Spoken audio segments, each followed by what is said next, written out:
ഒരാൾ തൻ്റെ പൂന്തോട്ടത്തിലൂടെ നടന്നുകൊണ്ടിരിക്കുമ്പോൾ ഒരു ചിത്രശലഭത്തിൻ്റെ കൊക്കൂൺ കണ്ടു.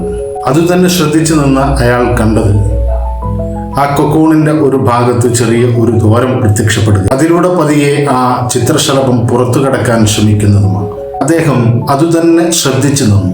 ഇടയ്ക്ക് വെച്ച് ആ കൊക്കൂൺ നിശ്ചലമായി. അദ്ദേഹം വിചാരിച്ചു ചിത്രശലഭത്തിന് പുറത്തു കടക്കാൻ കഴിയാതെ അത് അവിടെ തന്നെ ചത്തുപോകുമെന്ന്.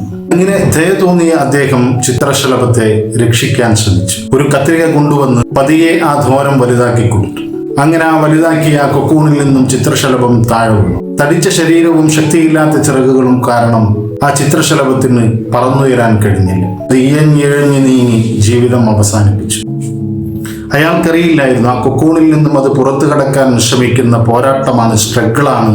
അതിന്റെ ശരീരത്തിലെ ഫ്ലോയിഡുകൾ അതിന്റെ ചിറകിലേക്ക് പകരുകയും അങ്ങനെ ചിറകുകൾ ശക്തി പ്രാപിക്കുകയും ചെയ്യും. അതിന് പറക്കാൻ കഴിയുന്ന രീതിയിൽ അതിന്റെ ചിറകുകൾക്ക് ശക്തി ലഭിക്കുന്നത് എന്ന്.